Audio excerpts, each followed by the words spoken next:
They've won Tonys and Oscars and Emmys and Grammys. There's no red carpet 'cause they're home in their jammies. From Melrose Place to Broadway to Janeway and her crew. Let Seth and James bring all the stars to you. Anywho, they're entertaining everyone, so who's gonna grouse? Just sit right back and you'll hear some tales on Stars in the House.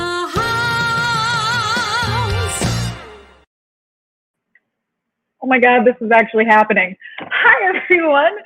My name is Jenn Wais, and I am the social media and marketing director for Stars in the House. Welcome to Stars in the House. So tonight I'm stepping away from the live chat and in front of the camera to guest host this incredible night with Futurama. If you are new to Stars in the House, this was a show that was started by Seth Rudetsky and James Wesley when Broadway shut down. They started it to raise morale and raise really important money for the Actors Fund. If you're not familiar with the Actors Fund helps struggling entertainment professionals from all over the industry, not just actors. They help crew, directors, costume designers, anyone in need. The Actors Fund. If you need help, you can visit theactorsfund.org. But tonight is not about the Actors Fund. Usually we are, tonight we're not. Tonight we are all here for Homeboy Industries, but I can't tell you about that myself. I need to bring on the incredible Lauren Tom to help me tell you all about Homeboy Industries. Hi, Lauren. Hello. I'm so excited to be here and to interact with people who love Futurama and to share with you my passion for Homeboy Industries, which is I know we're going to have some guests from there to speak more in depth about it, but just in general, it's the largest gang intervention program in the world. And they help young, formerly incarcerated men and women get back on track. And it's basically like giving someone a second chance in life, because their motto is just, you're not the worst thing that you've ever done. And it's to help people get re-entry into society with a job and be contributing members. And their success rate is 70% with only a 30% recidivism rate, which is an amazing model. So that the transformations there are so beautiful and so deep that it's really a joy to behold. And so that's why I can't stop fundraising for them, because I believe in their organization so much. So thank you all in advance for considering this amazing. They say that, Homeboy Industries is, it's hope has an address. And that's what it's all about. And so thank you in advance for just listening and being here and being willing to help if you can. I know things are tough right now, but anything, no donation is too small. And speaking of donations, so fun thing about tonight, we are live, completely live. If you donate right now, donate tonight. Donate at, again, we've linked to it on starsinthehouse.com, but we also have 3 different links in the video description right down here. The first one is to the Futurama Supernatural fundraising team. Then one is Lauren Tom's, and then another is David Herman's. And you can donate one of those links. They will send you a receipt very quickly. Forward that receipt to donations@starsinthehouse.com. You can even include a little message, and do that. Do it quickly, and one of your favorite Planet Express crew members could read your donation. So do that. And also, I just wanted to throw in there that Dave Herman and I are offering some incentives if you would like an autographed 8x10 photo of any of the characters that we voice in different shows. It's you can see the pictures there, and then we'll mail it to you. We'll sign it to you and mail it to you. So just as a little gift. So incentives for days. So visit that link, donate. It'll make you feel good, and you can get a cool picture and hear your voice read by your favorite character. So incredible, right. Or your name read. All right. Just one quick thing. I was wondering, Lauren, what brought you to Homeboy Industries? How did you first hear of them? How did you first get connected with them? Well, when my kids were young, Father Greg Boyle, who founded Homeboy Industries, came to speak at my kids' school. And I was in a book club with a bunch of moms, and we chose his book, Tattoos on the Heart, as that month's read. And it was such a beautiful book. If you enjoy entertainment that makes you laugh and cry, like every other page, you're either laughing or crying, then this is the book for you. And so he came to speak, and I was just completely taken. He's one of the most powerful speakers I've ever heard. So if you're interested in learning more about him and his book, you can buy the book on Amazon, Tattoos on the Heart, and you can look up on YouTube Homeboy Industries Thought of the Day, and you can hear Father Boyle speak because he's so funny and so deep. And I always end up tearing up with whatever he's talking about because he's really powerful speaker. So that's how I got involved. And then I got my kids involved, and we've been running the 5K every year for the past 10 years.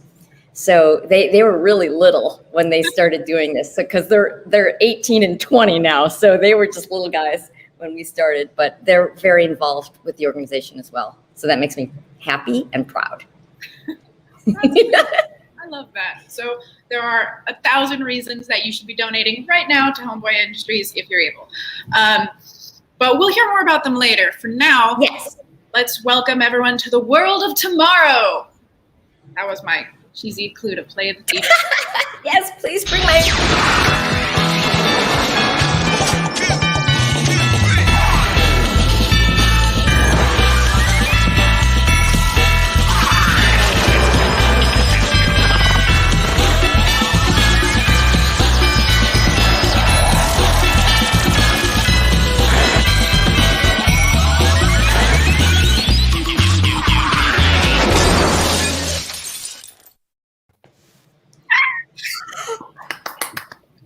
You're all here. That was so fast. Magic. All right. Hi, everyone. Okay, so we have Phil Lamar, who's voiced mostly Hermes, but 1,000 other characters. We have Lauren Tom, Amy, plus a zillion other characters. David Herman, known for Scruffy, personally my favorite, Roberto, many more. And known for his trembled before his mighty likability, Maurice LaMarche. Morally pleased to meet you. Now I will destroy you. By the way, and our creator. And yes, our David X. Cohen. Co-creator, but contractually obligated to say co-developer, DXC, All right. David X. Cohen. I'm not going to hold you to that contract, but maybe Matt Groening would, but I don't care. Matt Groening is not here. I will destroy him. President. Dave Herman's starting to look a little bit like Scruffy, by the way. Right into it. Straight into it, right? Straight into it. Lean right into it. Look a little like Scruffy. What kind of cheap? I'm sorry. Cheap. Cheap out like Scruffy. Totally shout out like. When this guy with TB gets through here. Wow. I just have too many questions for you tonight, but let's get started with, okay, so you each voiced 1,000 characters. I want to know who are, or created even more, who are some of your favorites to voice, specifically on this show? Because that would be too big of a question. Yeah. Lauren, you have the shortest list, I think, so. Yes, I definitely have the shortest list, and yet because Katie's not here. Well, of course, I love doing Amy and then Amy's mom, Inez. That's always fun because I'm basically just doing my grandma. And then, but I also got to play Jur, who's Gur's son, if you remember that episode, right? Lur's son. Oh, sorry, not Gur, Lur. Gur's the sound I make when I'm done with one of words. When I'm done with one of Inda's flavor-free omelets. Gur's the sound I make, or rather, the sound my ass makes. And Lauren's the only member of our cast who can curse on TV because she does it in other languages. So yes. Yeah, just in Cantonese, it somehow got past the, what do you call that guy? The censor? Standards, practices, and S&P guy, yeah. Luckily, they did not have a Chinese-speaking censor, so anything. But I enjoy teaching everyone how to say that in Cantonese. Like when we do conventions and stuff, I always teach the whole crowd, and I love that Billy and John still remember exactly how to say it, and they're like word perfect. Yeah, John DiMaggio, who plays Bender, would always walk around cursing in Chinese in the studio because he enjoyed it. And he would also go around cursing in any other language he knew, but whatever language. That would be English. I believe that's English for John. By the way, David, Bender's He right. puts the G in lasagna. Which in Italian is a curse. That's right. We never should have let the Italians into this country, by the way. Just wanted to start the show off with that for the reason we're all here. There's my You all argument for gathered. strict immigration. We're going to have a vote to see who gets canceled first. During the first person to be canceled during a fundraiser.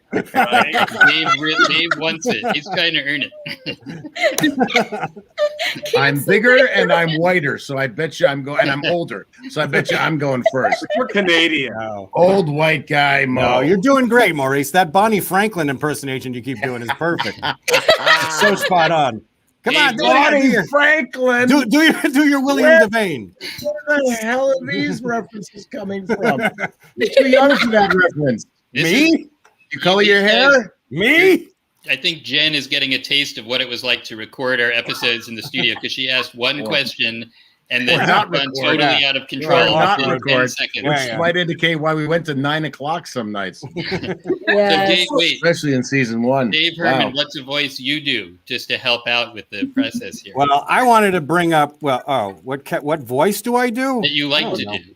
I didn't Oh like my doing any of them. God! Yeah, I didn't like Yeah, doing man. one of them. Not one of them. I didn't like any of them. look at that list. I really. Wow. Let me just while I've got the floor, I wanted to say that Mauricio from Rockin' Pins, the Yes. mighty Mauricio, gave me. Where's the? Look at this. See this? This is what I'm giving away for a $30 I want one. donation. A $30 donation to Homeboy Industries now gets you that and this combo. Roberto. Am I home my- shopping the fuck out of this right now? That I is will such not. a deal. Look, no, I and want this- that. I mean, you wear this pin is good for any occasion. Or mitzvahs, weddings, Especially when you're on funerals. celebrity dating game. It really it spices up any funeral. It spices up any funeral. It just says from miles off, I've got pizzazz. So this, look, a signed Roberto as well as this guy for a $30 That's amazing. pledge. Just set, what do I do? What's he You saying have to in that screenshot shot? it. Screenshot your donation. Send it to my Instagram at Mr. What's David Roberto Herman. saying in that shot, Dave? What's he saying? Yeah, he looks like he's saying. Well, easy enough. I love that. David Herman and Daddy Castellaneta are the only two actors to take a parenthetical and make it into a Their catchphrase. catchphrase. Yeah. It's so true. Hey, You could have a T-shirt. For any, David- if there's any actual Futurama fans in the house, which I'm hoping there is a small chance, statistical chance, that character Dave Herman's doing there, Roberto, that was written in as like a one-time crazy robot number 7 or something like that in the script. And it just said attack noise, as Phil was saying in parentheses, whatever. And Dave did that sound. And everybody in the room broke down for about 10 minutes laughing. All right, but Roberto fairness- became a character. He made him into a character with that. in sound. fairness, how many crazy robot 7s have fallen by the wayside for every Roberto? Fair point. Thank you. Fair point. They gave up and went home, but no, not How's my Roberto. background looking? Did I remove all the dildos from the rest of? Okay, sorry. That's the most. I just checking. I didn't do my hair either. Phil, what are you? How's that? Phil, what are you hawking tonight? Yeah.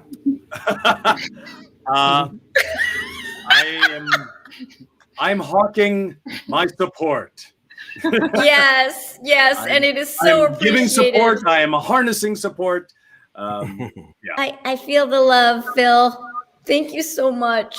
I feel like I always tell my sons that everything in life is about relationship. Everything. you know? So because we're friends, all of us, and we have like this connection, that's why I could even, David, that's why I felt like I could even ask you guys to do this. So thank you from the bottom of my heart for doing this, because it gives me so much joy to do things like this and just to see your faces and to hear your potty mouths. Put a damper on the entire telephone. Yeah, I was gonna say. All right, let's bring out the That spilling. sincere moment just ground all the humor to the hall. Yeah. And let's bring on the spinning plates. Yeah. I don't have plates, but we do already have a few donations. We do. Oh, good. Bill, you're not selling any pins, but you want to read maybe as Hermes some of the donations in the private chat? Wait, we get a reminder that there is somebody at the top, a Jeff Koloff. Jeff you know what? Koloff. Wait, let me say something about that guy. Jeff He Koloff. donated $100 as soon as I put this on Instagram. He has a book called Futurama Critiqued, and it's being sold at Amazon. I I'm will joking. destroy him. I want So- that book. So, Wait, so do you buy want that book on Like, Amazon. how harsh was his critique? Oh yeah. He just sent his $100 back to him. Taking Screw notes him. right now for his Exactly. destructive follow-up. Right? That's so generous of Exactly. you, Jeff. Thank you so much. And can I read this one from Zach in Pennsylvania? Just gave $5. And honestly, we appreciate every single dollar because it all helps into going to it costs so much money to run these free services that they offer the homies that every little bit help. We really appreciate you, Zach, in Pennsylvania. You rock. Oh, Well, Seattle Susie Okay. Susie Q says, I have to admit that I have never seen Futurama. But I do watch every episode of Stars in the House.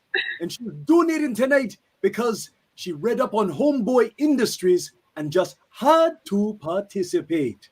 So Oh. she is not a nerd, but she's someone who wants to make the world a better place. Oh, Thank you, Hermes. Seattle Susie Q. thank you, Seattle Susie Q. That is a spot on Bonnie Franklin, Maurice. Just unbelievable. All right, someone do the next one that just came in. Someone read. Sounds like a job for Maurice LaMarche. Yes. Okay, Maurice. And your Peter Frampton impersonation. So, okay. Wow. Why was going away from last week and up away from Oh man. There you go. A prop You know what? You know what's weird? I can't remember a single character I do besides Morbo right now. I don't know why. It's so weird. And Kif. Well, Okay. we have Oh, a graphic. Jen. Wait a second. Jen. Calculon. Oh my is gosh. doing- Look Yeah, at that's this. There's that's a the good first page of refresher. characters. That's the Oh my first page of goodness. characters. Full disclosure, I fully stole this from Somebody Fox. actually counted 72 characters. Somebody that had a lot of time on their hands. Counted I do 72 characters for the show. And Tress does 2 more than me. Two more than me at 74 characters. So that's kind of amazing. But Wow. yes. But Ashley in San Francisco as the Thonbot. Jen is doing amazing, and she's giving us a little something for a trouble. Money. $32. Thanks a lot, Ashley. Wow. That's awesome. Yay. Pin. I'm But speaking of 1,000 characters, I didn't write this question down, but just hearing you talk, how do you keep track of them all? How do you not repeat the same voice 1,000 times? Well, that's the wonderful thing about animation. There's always some weird guy recording everything. Yeah, and then posting on Alt TV Futurama back when we were first on the air. There was no Twitter, and it was just a Usenet news group, and that's where I saw how many voices I do. 72, Wow. 72 characters. It's unbelievable. But how do you And they play avoid doing reference. the same voice twice for 2 of these characters? Well, there are those who say that I don't because they think that Morbo and Lur and Bonnie Horrible's Franklin. Blob And Bonnie Franklin. and Bonnie Franklin are all the same voice. And your And uncanny William Bonnie Franklin. Shatner. Please don't tell me that. It sickens me. Shoot, check them. Futurama is the one show where Maurice didn't get to do William Shatner. That's true. Although at the table read. For some reason, Bill just wasn't able to make it, and so I did read in for. I read in for Bill. We're celebrities. We're used to this kind of treatment. So anyway, yeah. Well, I don't know. I just thank God for our brilliant engineers who keep reference tapes for us. And so we try to avoid going near other characters. They're rooted in something. For me, the Don Bot is rooted in Robert De Niro, and Clamps is rooted in Joe Pesci. So I mean, it's I won't confuse them. And Morbo and Lur are completely different voices. I will go to my grave saying that they are different voices. And can I say? Did you say reference tapes? Reference tapes.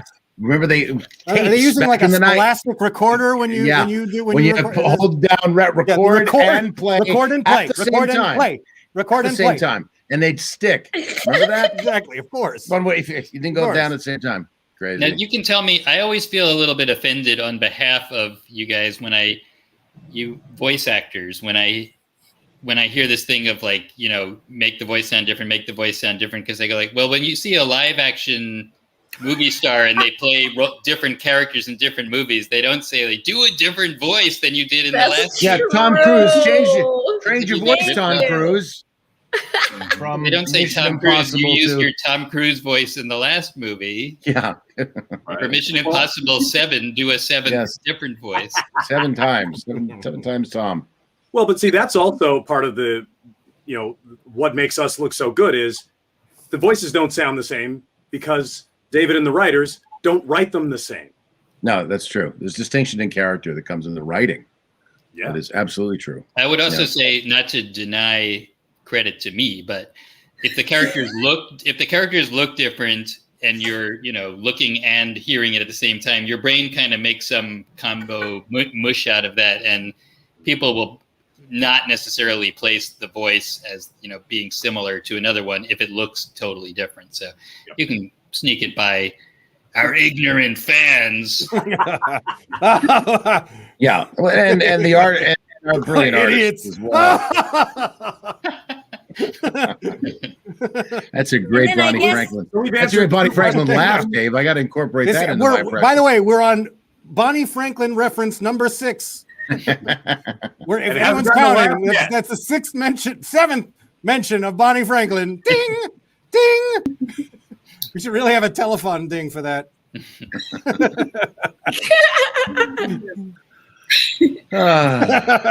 It's good to see you guys. It's so good to see you guys. And then David, go ahead. When was the last time you were all together? Because you do events like this in person, or at least before COVID. We did one for David X. Cohen when he was doing like a fundraiser Patrick was.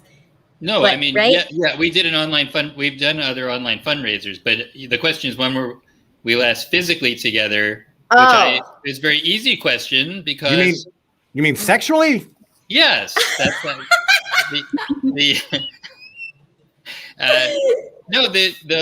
one of the last time I was on a plane until recently was to go to that San Francisco Sketch Fest show. Yes, in January of 2020.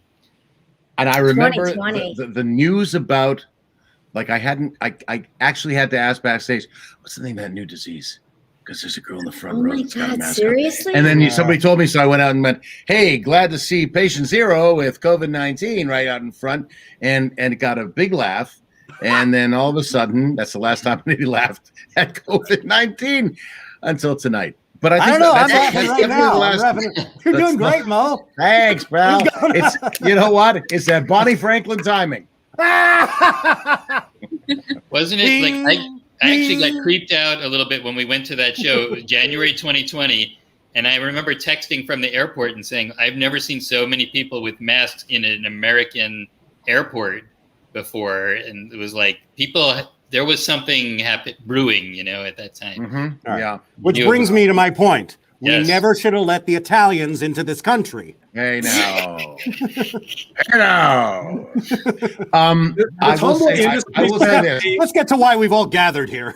Lauren, Since the does Homeboy Industries have a rehabilitation program for actors' careers? Because Dave's going to need that. Only if they go to jail first. No. If they were in jail, then yes. I will say that Actors One might be the the The only Italians one can I've take seen. a joke. That's why I'm I think mentioning the Italians. Yeah, sure we can. Yeah, very funny. Funny there, robot boy. Nice work with the knife. I will say that Dave Herman and I have seen each other passing in the parking lot at the studio we record at. That's like the most IP I've been with anybody from Futurama. And you did. You peed. Oh, I saw you and went, you're not wearing a mask. Oh, Right by the dumpster. Right by the dumpster. Well, David Herman and I have been going into the studio for this whole past year, but I know that Phil didn't feel as comfortable. Are you going physically into the studios these days, Phil? I have gone a couple of times. You feeling better about it? Yeah, well, I go to the studio when I don't want to be around anybody. There's too many people in my house. When I go to the studio, they won't even let me see another human being. So I go there just, for some privacy. there you go. I heard they said you should not lick the microphone, by the way. Not anymore. Or the No, we script. can't do that. That's the one. But the doorknobs are fine. DiMaggio will have trouble with that, but nobody else. We're all safely. Maurice, are you in your house? You look like you're in a studio right I am. now. I'm in this. Yeah. I'm in the studio in my house. We repurposed the Wow. smallest bedroom into a recording studio. My son Wow, it records looks his so music in professional. here. Thank you. My son records his music in here, and I do my my auditions and my Source Connect recordings from this very room. We've got egg crate stuff all over the walls. Yeah. It sounds great. No, My thank you. home studio is in my husband's closet, and he's Yeah. 6'5". He has gigantic clothes, but he has the tiniest little closet. Thank Because you the said air is closet. better than- Thank God you said closet. No man likes to hear the phrase, my husband has the tiniest little of anything. So Closet. there you Why go. don't you use your closet, which takes up the entire third floor? Because much echo. it's just too it's too big. It's too echoey. Oh well. He's a good sport. Wow, well, So- this is going so fast. I want to check. David are Jessica and Lindsay in the studio yet? Yes. All right. So we actually want to check in with our friends at Homeboy again. Do any of you want to stay on and say hi, or you can take a break, or stay on, whatever you prefer. Just let us know, and we can keep you on. Okay. I'd love to stay on and just watch. Yeah. Okay, great. Then, David, could we bring in our friends from Homeboy Industries? Hello, hi everybody. Hello. I'm Lindsay. I am the major gift officer at Homeboy Industries, and I'm just here to introduce my colleague Jessica, who has much better, a much better understanding of Homeboy than I do. I just started in March. I was lucky enough to meet Lauren, and we met in person a few weeks ago, and she's been just the most amazing cheerleader of Homeboy, and we're so grateful to have all of you guys on our team tonight. And this is such a great event. Thank you so much for being a part of it, and to everybody who has donated. Just a really quick overview of Homeboy. I think Lauren did a really good job of sort of talking about what it is. It was founded by Father Greg around 30 years ago. And the quote that I really love is, he talks about how gang violence is a symptom of a lethal lack of hope. We used to say the same thing that,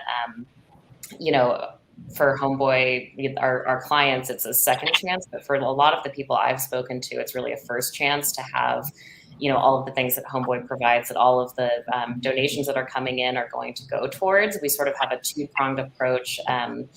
At our campus, we have our services, which include tattoo removal and art therapy, and more standardized therapy, classes, education. all of that kind of stuff. And then we also have our social enterprises, which I saw in the comments someone mentioned our salsa or tortilla chips, which are really delicious. Those are all made by people who have come to Homeboy and learn how to work in our restaurant or our cafe. Or we also have silk screening. We're launching into new areas. We're hoping to get into hydroponic lettuce growing downtown, which will be really, really cool and exciting. But that's kind of the nuts and bolts of how we operate. And I think Jessica has a much more kind of personal story to tell and to talk. She's been with Homeboy longer than I have, so I'll pass it over to Jessica. Hi. So I'm nervous, so bear with me. My name is Jessica, and thank you, Lindsay. Yeah, I've been at Homeboys for about 6 years now. I want to say 6 years. When I first started going to Homeboys, I was about, I want to say 17. Apparently, I can't do math because I'm 26, so that's not 6 years. So I was like 17 when I first went to Homeboys, but I didn't stay. I wasn't ready. Homeboys is a program where you kind of you come in when you're ready. You get me? Like the doors are always open for you. You can always come in and out. It doesn't matter what state of mind you're in and what mentality you have. We always open our doors to you, but it's not going to work for you until you're ready. And I didn't understand when people kept telling me that, where you're like, well, you're not ready. You're not ready. I'm like, well, I keep coming. They're like, well, but you're still not ready. Like the idea is there. The want is a little bit there, but you're not ready yet, And I didn't understand that until now. And it took me this long to kind of realize what that really meant. And I know a lot of people that come in through those doors new, we tell them the same thing and they're kind of the same way. Like, well, we don't understand that. Like, we're here. We're ready, right? But Homeboys is a place where you kind of gotta figure it out on your own. You know how you pay therapy for therapy and you basically are paying them to just sit there and talk about it and kind of figure it out on your own, and they kind of just guide you. And it's like you're just sitting there like, why the hell did I just pay that much money? I thought all of this on my own in my own head, but that's how Homeboys kind of pretty much is. You sit there, you go to classes, you sit there and you get to know yourself in the weirdest way, because it's like you're just listening to other people tell stories about themselves, and it's nothing about you, right? You go in there with that mentality of like, man, homie, you don't know who I am. Like, I'm not gonna talk about my problems. Like, you out here just sounding like a punk. I don't want to cuss because I don't want to cuss, but I don't want to cuss. So okay, we're good. You're good.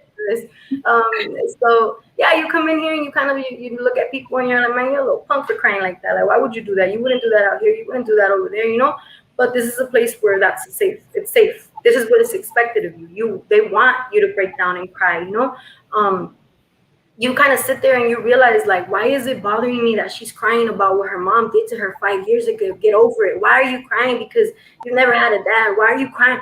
Well, in reality, you're crying because that all happened to you. You're crying because it hits you in a place and it bothers you because you couldn't cry and you don't want to cry because you don't want to let that out, because it's so much easier to show anger than to show pain.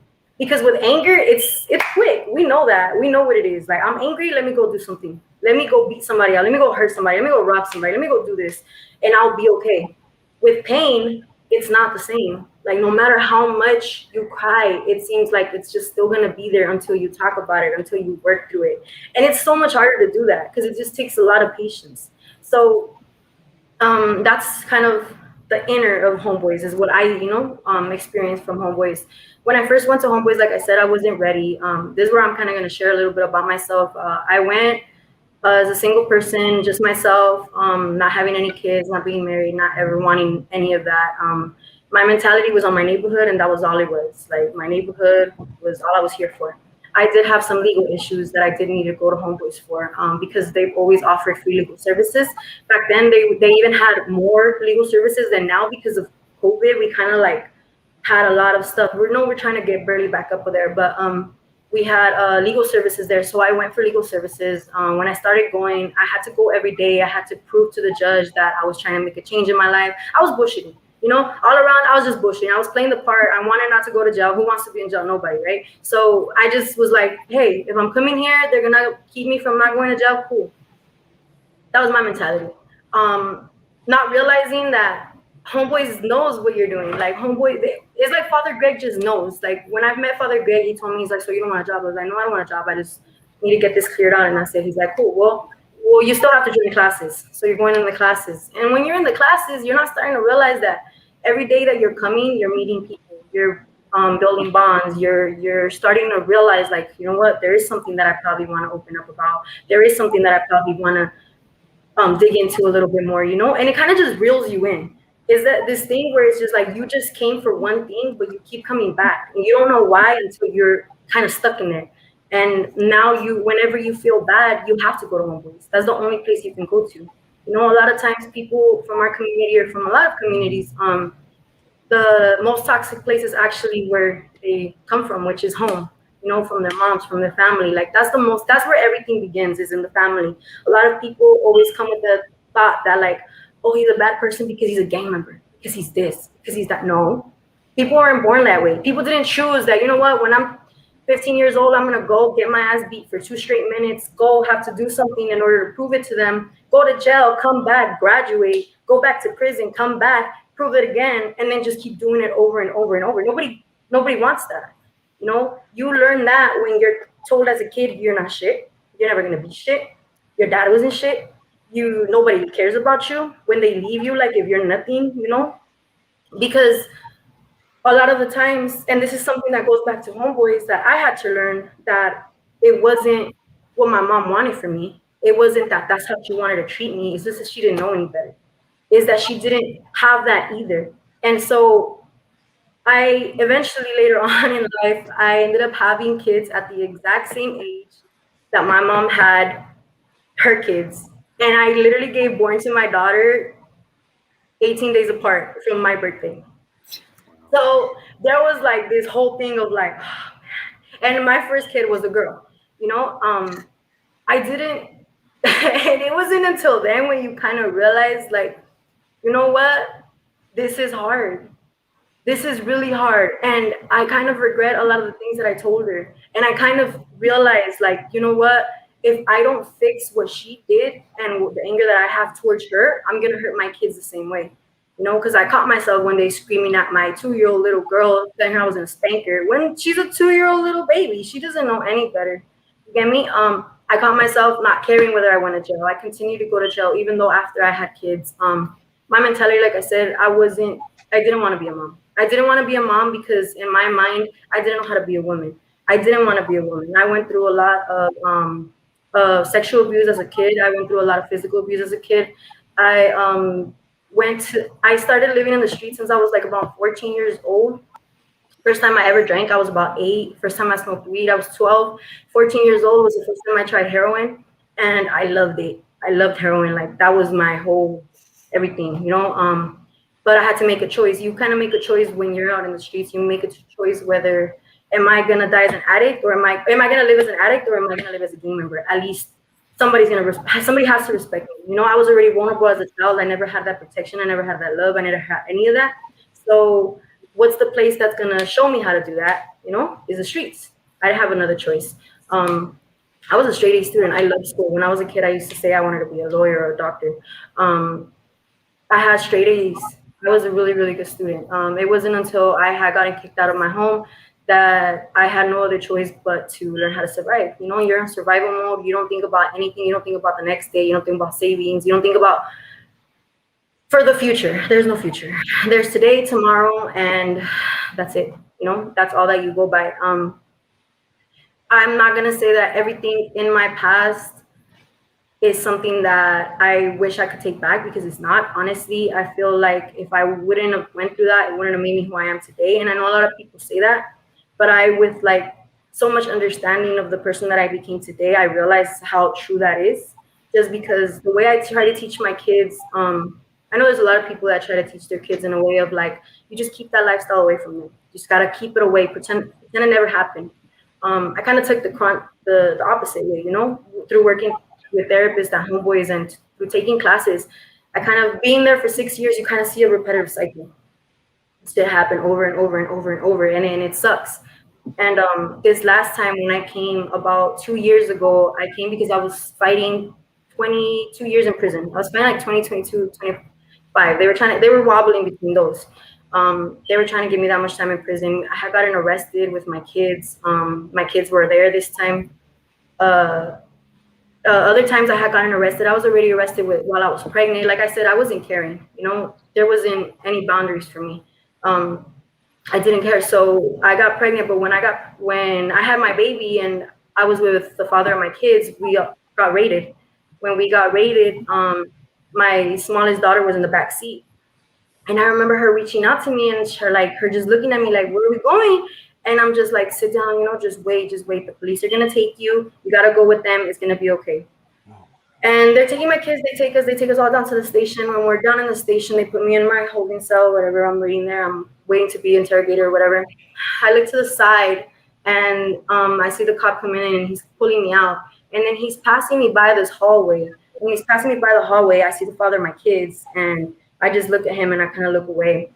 And we already know the process, you know? And then on the other side, I look towards the other side and I see my kids. And my kids are in a small cell with a blanket on the floor. It was my 1-year-old, my 2-year-old, and my 4-year-old at the time. And that was my stepson, but I had raised them. It was all of them inside a cell. And my kids were crying and my little boy was trying to console my daughter. And when I'm looking over there, I'm just like, and I look at the cop and I'm like, why would you have my kids right there? And he's just like, no, you put your kids right there, you know? And I just look at him and I'm like, okay. And he passes me back around. And in that moment, I'm realizing what he's doing, you know? He's purposely doing it for my kids to see me. My kids started crying and screaming and wanting me. Then he puts me back into my own interrogation room. And he tells me, are you ready to talk now? He's like, are you ready to realize that if you don't talk, you're going to be a piece of shit mom? If you don't talk, then your kids are going to suffer for it. And do you not see what you're doing to your children? And I'm here like, I literally don't know anything. I don't know what happened. I don't know anything about what you're talking about.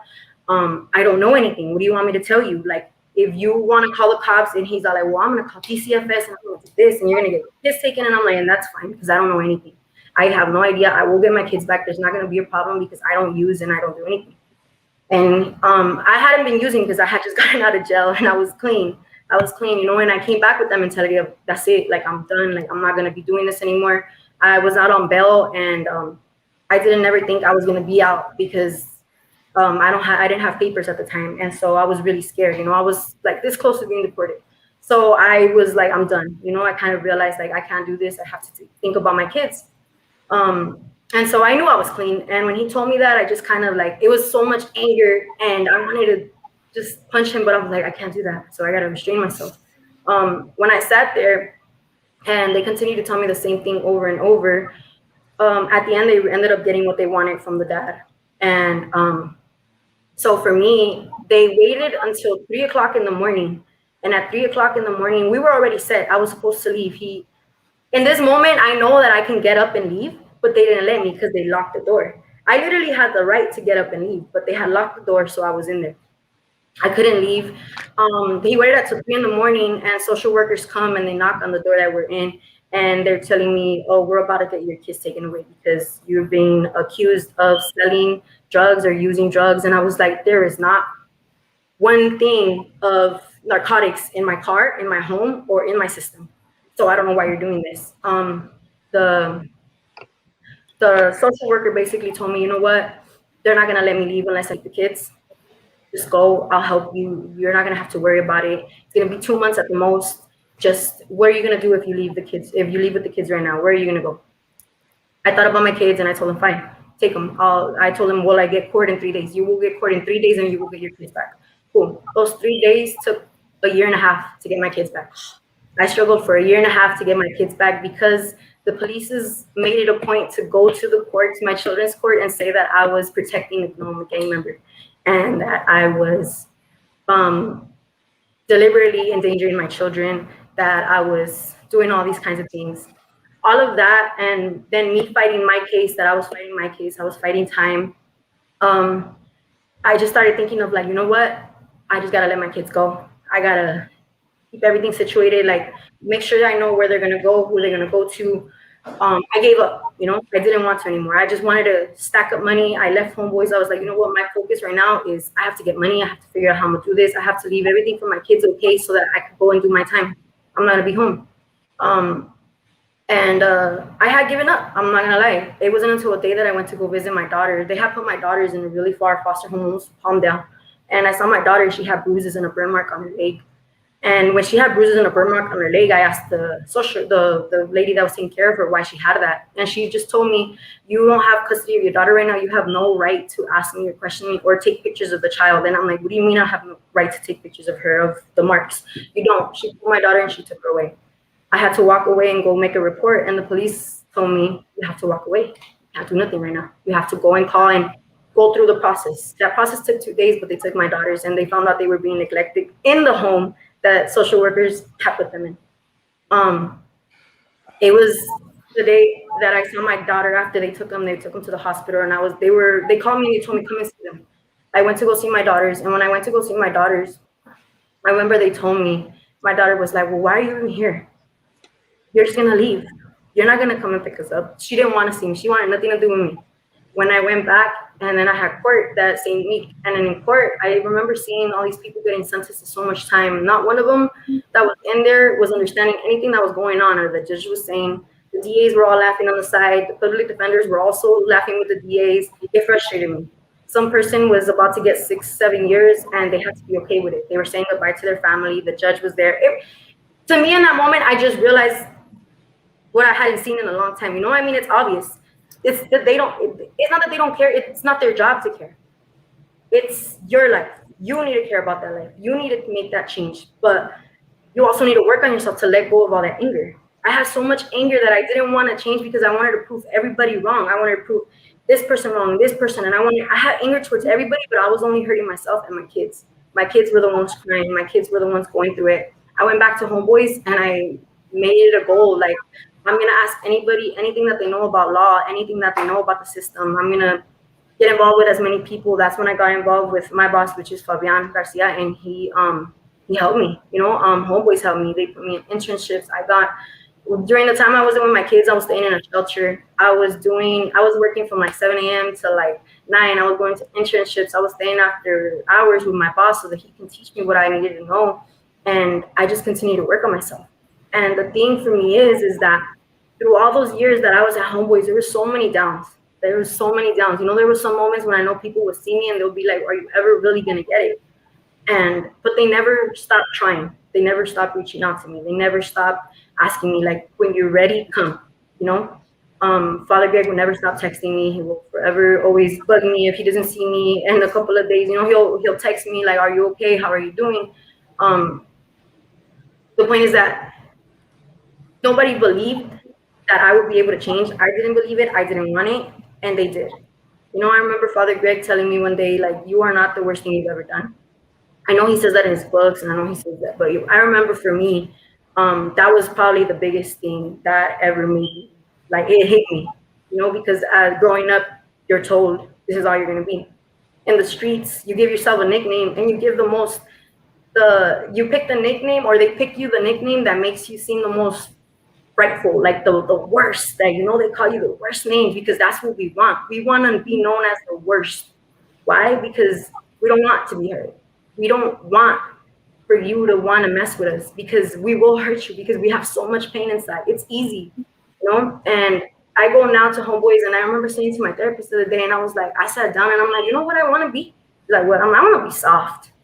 Like, I want to be soft. Like, I want people to see me and not be intimidated. I want people to come and be able to be like, you know, good morning. Like, I want to do that. Like, I want that. Like, I don't have that. Like, people see me, they're intimidated. You know, and she's like, well, they're really not anymore. And I'm like, but for me, it feels like it is. Like, our wants are different now, you know?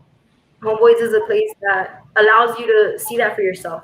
They're not going to pressure you. They're not going to tell you if you don't do it by this time frame, that's it. You can't come back no more.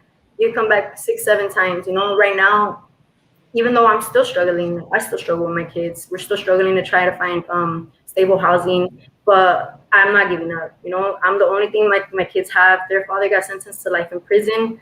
I still have courts, but I'm still working out here. Like, I get my minimum wage job and I'm happy, you know, because I learned that no matter what, if I haven't changed anything about me and if I don't make a big impact in anything in my life or in my world, then at least I'm going to do it in my kids' life. I talk to my kids about what it is, how I grew up, what was wrong with it. And I asked them, how do you want to grow up? How do you want me to be? What kind of mom would you like? And they tell me, and they're also compassionate with me. They tell me, we understand, mommy, we understand that you don't know how. We know that you're trying, you know? And for me, that's the biggest and the best thing I could have done. You know, I gave them compassion. Like I allowed them to understand what it's like. You know, they see pictures on the TV of people with white picket fences, and my daughter was so frustrated. She was like, why can't we be like that? Why can't I look like that? Why can't we live like that? I'm like, because we don't, and that's reality. I'm never going to tell you that we will one day, because we might not. But you got to be happy with what you have, and you have to understand that you're a strong person, and you've been through more in your little 5 years of life than some people will in their whole lifetime, you know, and you got to use that one day. And that's all I'm happy with. Wow, that was so powerful. Thank you for sharing that, Jessica. Thank you. Wow. Thank you, Jessica. That was beautiful. Thank you for your honesty. Yeah. And your bravery. Yes. So Really donate. Keep this important work going. Help support this incredible community. Link in the video description. Thank you guys so much. Keep going, Jessica. You're doing amazing. Thank you, Lindsay. Thank you. Wow. Whew. So for a bit of a palate cleanser, hey, let's get a message from our good friend Billy West, shall we? Yes, please. Good news, everyone. The Futurama cast has gathered once again for this very special Good news, everyone. The Futurama cast has... Uh-oh. It wants to do it. It's glitching a little. James, who's here? All right, well, we'll get back to it. But, get back. You know what, let's have a quick note from Hypnotoad, who also wants to. Good news, everyone. The Futurama cast has gathered once again for this very special telethon. Yeah, the Planet Express crew loves Homeboy Industries. Will you help us raise funds for this great organization? Yes, Zoidberg would be very proud if you did. And Zach Brannigan would be proud if you raised money for him. Or me. What? No? But no. But no. But no. Yeah. Way to go out on a but no. Oh wait, there's a But donation request for Hyper Chicken. But For you, Maurice. You writers need to learn Look from at that this. but Here we no go. punchline. If you are still reading donations, please read as the Hyper Chicken Maurice. I don't know who Maurice is, but I know that he's finger licked. And Adam from Pennsylvania says $30. I thought that was $30 worth of corn. I'll say. I'll say, totally different voice. Now listen, son. There's some must about a be boy who Sony don't like Pop. baseball. Watch it, Fizz. Oh, Boy's about as sharp as a bowling ball. that is. So I Totally different voices. Yeah, Maurice, that's spot on. have you That is a played spot on Foghorn General Leghorn? Schwarzkopf. I have played Foghorn on a couple of things, but I'm not the default Foghorn. But I've done it I believe, in a video game, one of the many video games that Warner Brothers just put out. I did play him in one, and I think I do a good Foggy. No one could do it better than you. I don't know who else is doing it, but there you go. Yeah. But I have done it once or twice. But I love me my Hyper Chicken. He's just No relation. I'll say- no relation at all. No relation. They're not. Which came first, Foghorn, Hyper Chicken, or an egg? Who knows? But nah, for better minds than mine. I'm doing Trump hands again. Okay. Nah. All right, enough of that. Nah. David X, when you're writing these crazy characters, do you and Matt just get together and go, oh, let's see, I think we should throw this one to Maurice or Dave Herman? Like, is that something that you just talk about together? This is what they do. They do.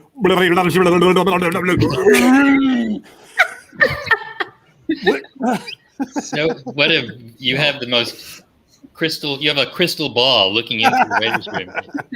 Usually we write the script first without any discussion of who will do the voices, and then in an emergency late night session the day before, oh my God, we forgot that people have to actually perform this.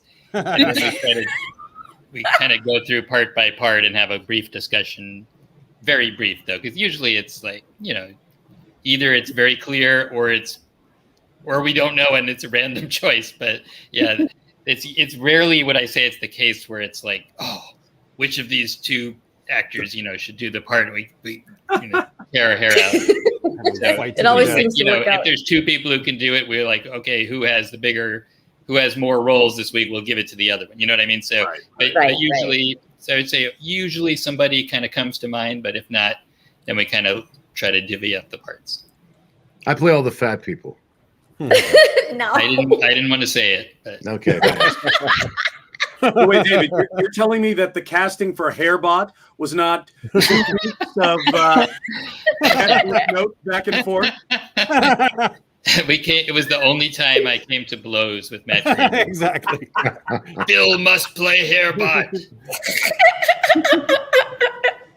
What about Chunks, the two-ended goat? Oh yeah, well, I mean, if we're going to go into detail about the show now, that creature you're talking about we also called it the poop me puke you, I think, or something like that. Yeah, it was a two-headed tip of the hat to Dr. Doolittle there. Yeah. I'm not even sure why this is futuristic. Yeah, it's more of a Dr. Doolittle, but it was a goat that was throwing up out of two heads on both ends of its body, basically, and the writers thought that was hilarious and couldn't get enough of it. What hour was that scene written at? Matt Groening hated it. So if you want to talk about something where we actually did almost not literally almost come to blows, but where there was a strong disagreement. He was always a bit more mature than the writers. And I'm not saying whether he was right or wrong, but at our respective times. But when you wrote it, did you know who was going to play it? Like who is famed for their belching and puking noises? Yeah, someone does come to mind. Thanks a lot. Yeah. No, that one had Mo written all over it. This is I know our cast knows this, but Maurice did Will Ferrell's minute-long belch in the movie Elf. It's not really a belch, as I know. In the movie Lawrence of Arabia. In the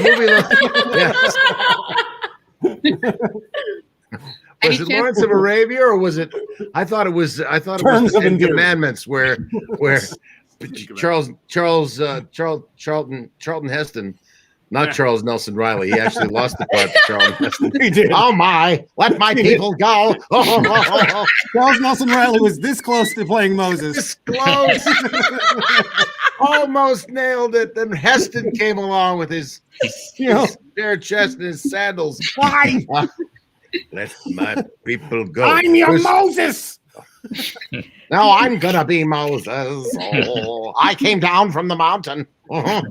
Came down from the mountain. There's a burping scene in that, which when I was a little kid, I saw it and I went, ew, that's gross. Who knew I would go on to make my living going, yeah. Yes. Was it artificially stretched to that length, or did you really do it for that? I did it. I held it, and it's actually not a minute. It's 15 to 17 seconds. I can't remember which, but I actually held that note for 17 seconds, looping to what Will Ferrell did. Got it in 2 takes. Hey man, I'm like the session musician. I'm like the session musician of burpers, man. Bonnie Franklin did her own burps. And she did. Yeah, she used my help. And a minute-long burp from that dame of the theater. Is there a goat video? Is there a video? James, could you play the goat video for us? Blech! Why is Mr. Chunks doing that? Because the loser of our bet has to do a double somersault into a tub of alien goat vomit. Wait, let's make it interestinger. Vomit and diarrhea. Good idea. That way we don't waste an end. Ugh, it's putrid. What do you feed him? What comes out one end, we feed to the other. Also Indian food. Let the contest begin! Now that we've piqued your interest in Futurama. Yes.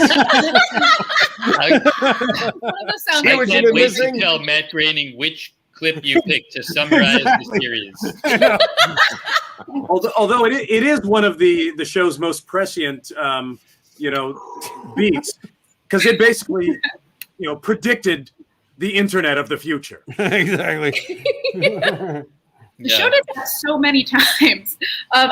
So Phil, I know you have to leave in a bit, so I had one more question before you head out. And this was from a fan who's in the live chat right now, wants to know, Hermes seems to be the most qualified, really overqualified to be working for Planet Express. Do you ever wonder why he chose to work there? Oh, well. How did Hermes get to Planet Express? Yeah. And David, correct me if I'm wrong on this, but if I'm not mistaken, he was not chosen. He didn't choose to work there. He was assigned there because in the future, every business is assigned a bureaucrat to make sure that there's enough paperwork done. Right. I always assume the central bureaucracy placed him there in their infinite wisdom. Exactly. You were technically correct, and that's the best time. Which is kind of correct. Amazing. And one more Hermes question before you head out, Phil, if that's okay. Who was this? Someone wanted to, Tony wanted to know, can you limbo as well as Hermes Conrad? If you give me a team of animators, yes. But I have a little less stomach, so No, the truth is I am not an Olympic level limbo. I on TV. I missed some of the Olympics this year. Was limbo introduced this year as an Olympic sport? Oh my God! I don't know. I didn't see it. That's something we predicted it, and I'm still waiting. In the future. Well, they still have what, another 18? They have 980 more years to go. Then it better come true. Right. Actually, speaking of the future, I stumbled upon this script, which Dave Herman, you I can't see. I don't know what you're holding up a. June 3001. Mm-hmm. 3001. What was that? What is that? Hmm? That's the. It's the early version of Idiocracy. Oh, David, you can do Mike Judge. Don't remember. Oh, I don't even remember that. I didn't remember that was 3001. Really? It was called 3001? I thought Eitan Cohen wrote it. It was like, what? Oh, man. All right, I'm not going to sit here and yeah, but no. rack my agile mind in front of everybody here. Dave Herman is our future. He's the only one ever. It was a really funny title for this thing. It was something with extreme. I remember it was something with extreme because at the time, like everything was extreme in 2004. Right. It was like extreme future or something. I don't remember. All right. Yeah, well, but in June 2002, it was 3001. Eitan Cohen. Yeah. Oh yeah. Wow. I'm assuming that whatever NDA I'm violating, the it's expired for charity. It has expired by now, right? And now I'll limbo out. And on that note, feel the limbo beat. Now I'm going to consult my lawyer. My lawyer bot. It's great to see you guys. Thank you so much, Phil. Thank you so much. Anybody there still in the chat? You can go to Lauren's link, David's link. There's also a link on my Instagram if you want to donate. It's still up there. So let's all contribute on my Insta and Twitter as well. Yeah. Excellent. Oh, thank you guys. Well, gosh, bye. Bye, Phil. Bye, Phil. We can keep talking. A few more questions. Al Gore is someone who has come up a lot, both on the show and in fan questions I was sent. Was that actually Al Gore? How the hell? How did you get him screaming in that taxi? I need to know everything about Al Gore. Actually, we have David. Al Gore did the show 4 or 5 times. Get with the ultimate. Oh, you want to show that clip? I saw the beginning. Let's do the clip because I need. Follow that guy. There's an extra 100 in it for you if you follow him so close to that you run him over. Yes, sir.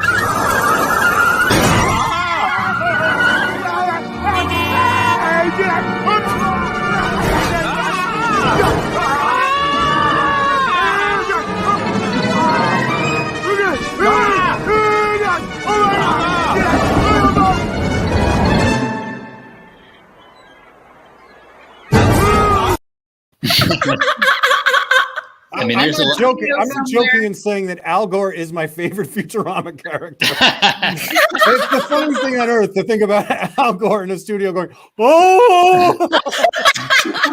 Well, there's several. He did come into the studio. There's so much I could say about this that you're going to have to shut me up. But Never. First of all, we had an inside connection. If anybody does not know this, his daughter was a writer on the show, so that gave us a bit of an easier time get out with him, probably. So there's one link, but the other is he was vice president, so really got a lot of time on his hands. So he worked for us. He worked for us as vice president. Right. So he had to do whatever we told him. He had to say what we told him. Yeah. But the first time he appeared on the show, he was still vice president. He was in office as vice president. And we flew to and the rest of the time, he needed the work. Yeah. Sorry, I think there was a little bit of thinking that he was going to run for president, or he was already starting his campaign for the ill-fated 2000 election. And I think he thought it would help. It could only help his image to show he has a sense of humor, which he does. But he has a great sense of humor. But people didn't view him that way because you would just see him in his doing his limited vice presidential duties up there. So I think that was one reason he was happy to do the show, and also because we would give him stuff to talk about global warming and all, because it was something that we actually cared about, and he obviously cared about. But anyway, the first time we recorded him, he was in office. We actually went to the vice presidential residence in Washington, D.C. and recorded him at the house there. So it was one of the most memorable things, obviously, that I got to do in my life. Wow. Yeah. Pretty awesome. Was there a lot of security? There was a lot of security, yes. but we snuck by it. We talked our way in, and but it was great. And I remember him recording those and other screams, and he was literally on his couch going, "Ah!" So what we do for our kids. Well, that's a fun reminder of this show had the craziest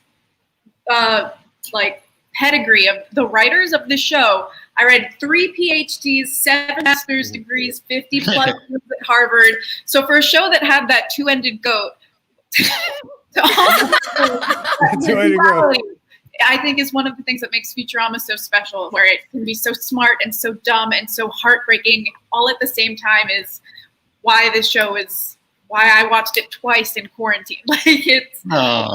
Bonnie Franklin and the two-ended goat are getting so much exposure right now. I had a master's degree in computer science, and I was of average education level on our writing.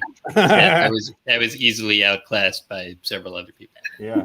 In fact, we had one writer, Eric Kaplan, who had a master's degree at the time we were originally writing, and then PhD now 25 years later, he went back and finished his PhD at Berkeley.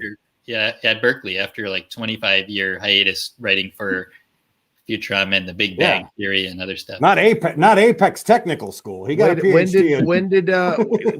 What is Eric's doctorate in? Philosophy. Nah, that totally scans. Actually. He gave me a book. He gave me a book called The Empty Chair, which is full of great Hasidic philosophy. And I was like, I just looked at it and went, I can't begin to comprehend this. I don't know how to read. High school philosophy. It's just beyond me. But he somehow, thought that I would be, I was converting to Judaism at the time, and he thought it would help me. And I just went, I'm not smart enough for this, Eric. I got to give it back to you. I'm becoming an Episcopalian. That's right. They'll take me, maybe. Just for a taste, James, could you play the quantum finish clip first? And it's a dead heat. They're checking the electron microscope, and the winner is number 3 in a quantum finish. No fair! You change the outcome by measuring it. One of my favorite Futurama jokes there. I will stand by that one. I'm going to take a no strong opinion stance on the goat, so as not to. but that one, I'm very proud of that joke because no other show would do that joke, probably, right? So, and do you remember David staying after the session and trying to explain that joke and why it's funny to me? Because I played the announcer in that clip, and I was like, why is that a joke? I don't understand. Well, it's time for you to go back to school and finish your physics PhD. Yes, I'm sure it is. First, I have to get my diploma. But yes, I need to. When you measure something, you can't measure something without affecting the quantity you're measuring. Everybody knows that. Yeah. I mean, when we wrote the joke, we were banking on everybody knowing that. Otherwise, how are they going to get? And that's why it's funny. But I think what we would do jokes like that sometimes that we knew most people wouldn't get, but it was like either we thought they were really funny, or we were like, well, the story still makes sense if you just know the professor's mad that his horse lost. You know what I mean? So we thought we could sneak it by. Billy sold it. There are fans out there that can follow all of the complicated math that you put in the episodes, right? Which is just amazing to me. For sure, yeah. If it gets once in a while, we'll put in some real heavy-duty math and physics jokes that would not be said out loud normally, but would be on a chalkboard, a hovering chalkboard in the background or something. Mm-hmm. And so that's where we'd put the super nerd busters and just lurk on the internet afterwards and see who noticed them. But there were, our writer Ken Keeler, who was one of the actual PhDs in the staff. He proved a mathematical theorem for one of the episodes about if you switch people's brains between their bodies in this certain way, can you ever get them back to their original body? So that was sort of the plot of the episode. The characters switch brains with this. That was fun one. And we're like, when we were writing it, we're like, wait a second, is there any way for them to get their brains back? And we didn't even know if the situation we set up could be resolved, and we broke for the night. And the next morning we came into work and Ken Keeler got up to the whiteboard. He's like, I proved a theorem. He did. He proved a theorem. And we showed the whole theorem on a chalkboard in the episode. So, I actually have a clip from that too. A very different clip though. James, can you run the math? James? We killed him. James, damn it. It's so short. It's 2 seconds. James, the math it's with the robot. I'm not sure. I'm afraid we need to use math. That's the episode. Good visual. You guys are. Jenn is. I have to say, you're probably the most prepared host we've ever had for any event. Yes, you know your stuff. That's legitimate. Right. I mentioned it. You're doing great. I didn't say that it was from that episode. You knew. You knew you had a clip from that episode. That was quite impressive there. Well, I remember seeing that episode for the first time, and when there was the theory, and someone's like, "See, there is a purpose for abstract math." I was like, "That's definitely someone making fun of one writer making fun of another writer," and I've always wanted to show it. I love that. So good.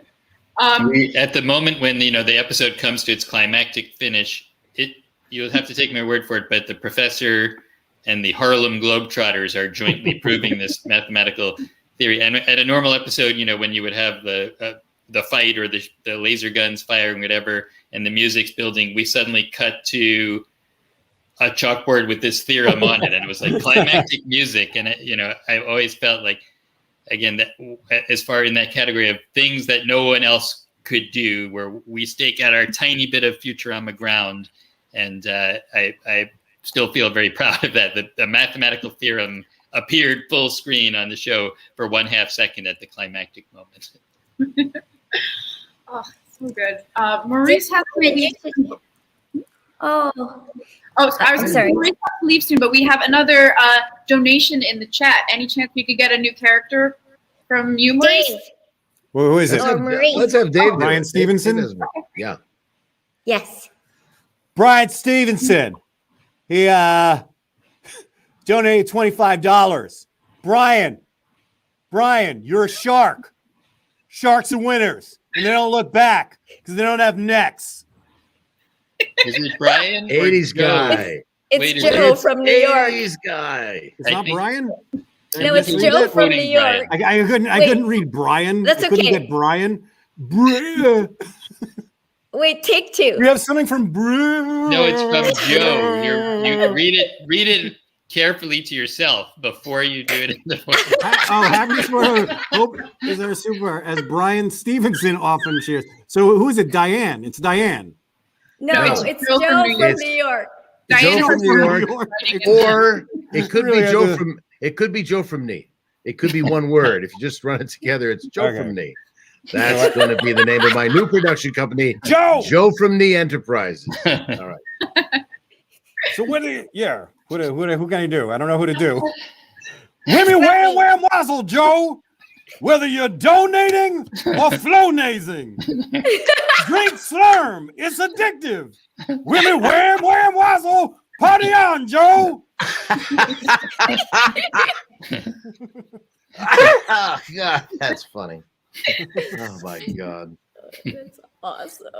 All right, one sort of final question, and we'll start with Maurice so he can hop off. But Futurama is special for so many reasons, but it's also had more series finales than most shows. It's true. Which I'm grateful for. Do you guys have a favorite of the many series and would-be series finales? Was that two-ended goat a finale or? Absolutely should have been. Why not?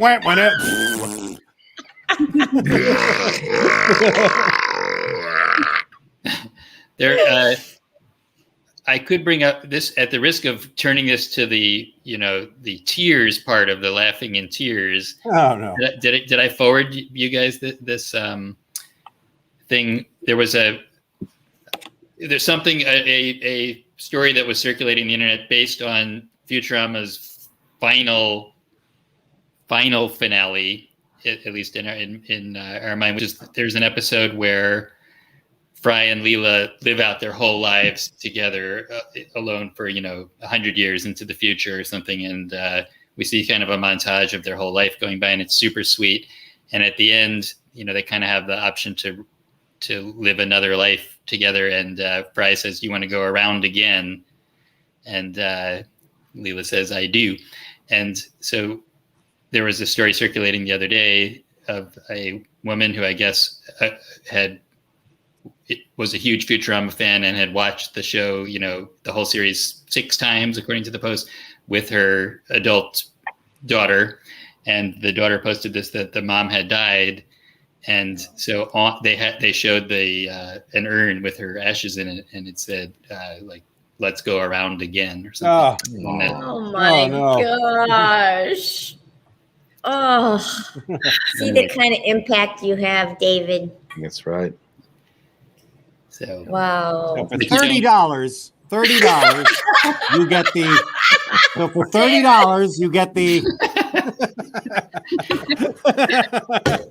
See, I wanted to play the message is there. Support and do good while you can, while you're here. And then remember Homeboy Industries and you will.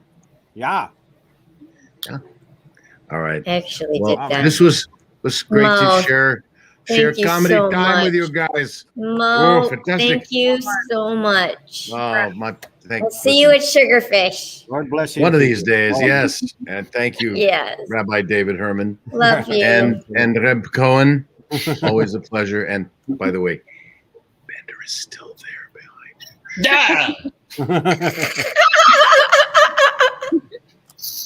Well, speaking of series finales, are there any more coming up? Or can we expect any more series finales from Futurama? You know, I there's no hope.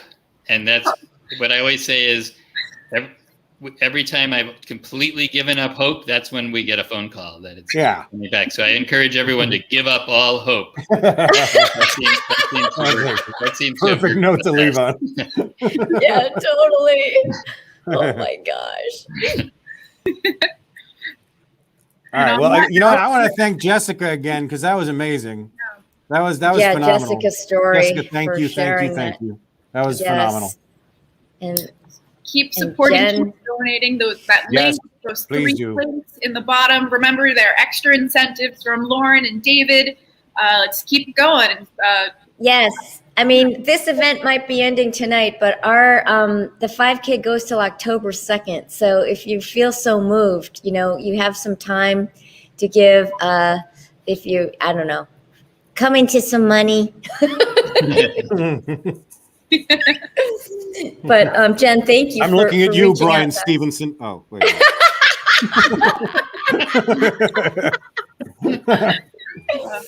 Oh my gosh, incredible. Thank you all for being here. Lauren, thank you for putting this together. Thank you, Lauren. guys. Lauren, You're the Tom.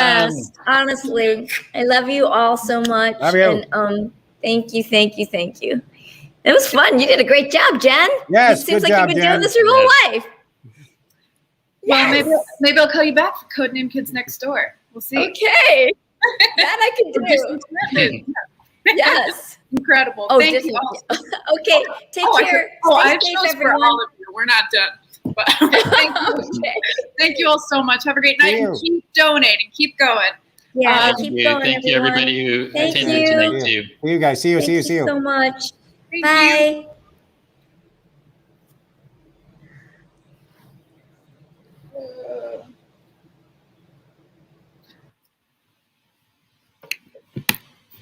Hey, James, could we end with the Hypnotoad thing after the credits?